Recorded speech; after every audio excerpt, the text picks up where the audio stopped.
Hey everyone, this is Paige from Mosaic Moments, and right now I am going to show you how to create a chunky mosaic with the soft corner dies. For my layout, I will be creating a panorama, and so I'll take you through all the steps so you can create a similar look at home. Even if you don't plan to make a panorama, this tutorial will give you an idea on how to use the soft corners dies.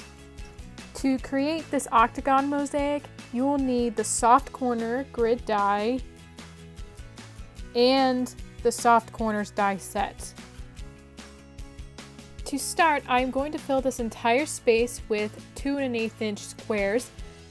Here I am going to use a punch since it's easy and fast for me, but you can also use the 2 1/8 inch die from set A. So if you don't have a punch or set A, you can also use the soft corner die. You just want to be careful with these small corners because they can fall off if you pull on them. But you can also use those if you do not have any other way to make a square. I'm just going to quickly punch another one here and then glue down my 2 squares. And you will need to do this 10 times. All right. So after you are done gluing and placing down your squares, you will be using the frame piece from the soft corner die set to make an outline for your photos. So you're going to need to get your die machine out and cut this octagon shape 10 times. It usually sticks into the die, so you want to get your tweezers to poke it out.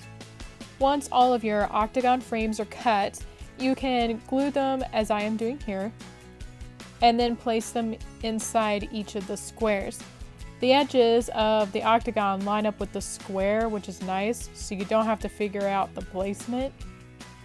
So you will do this 10 times. Okay, so I'm all done placing the frames, and as you can see, they actually make a really neat design. You can keep it like this, or there's an option where you can add different colored corners. To do this, you will need the square octagon die from the soft corners set. So when I go to cut each corner piece, I just take enough paper to make the corners.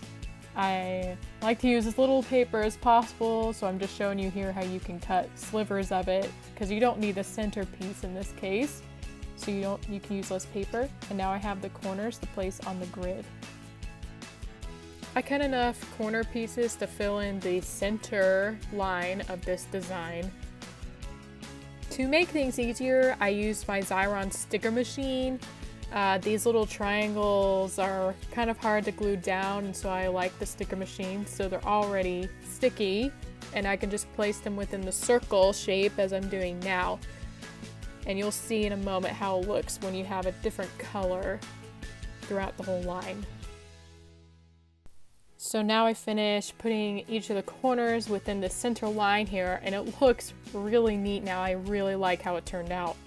So now I need to fill in the rest of the space with my panorama photo, and to do this, we will be using the soft corner grid die.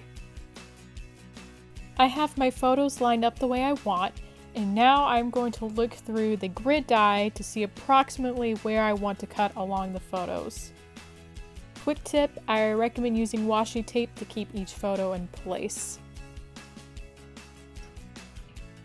I am going to cut my first photo. I'm just trimming off the edges with scissors just so it'll fit in my die machine better. Now I'm going to roll it through. And it's all done. It cuts really easily. So I put my cut photo next to the one that hasn't been cut yet because I want to make sure my panorama lines up correctly. Now the nice thing about this octagon grid is it doesn't have to be perfect because there's the frames. You can't hardly tell if it's off a little bit. What I'm doing is using washing tape to keep it down. So obviously when I cut it through now, the photo will stay straight.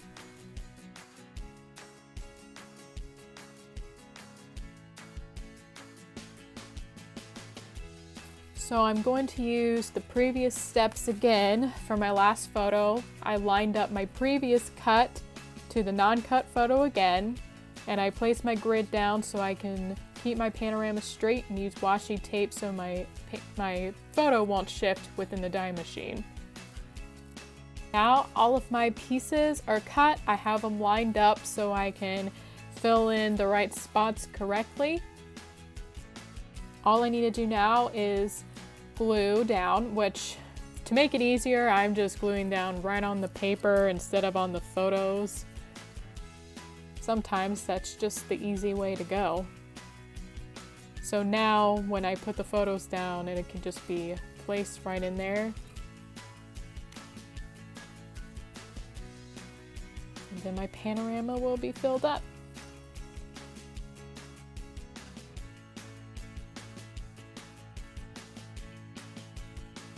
My page is finally done, and I think it turned out really great. I love this chunky mosaic look. It's a little bit different if you're trying to get away from, or you're getting tired of the traditional mosaic look. And I really like the little corners since you can make them different colors for even more interest. This was a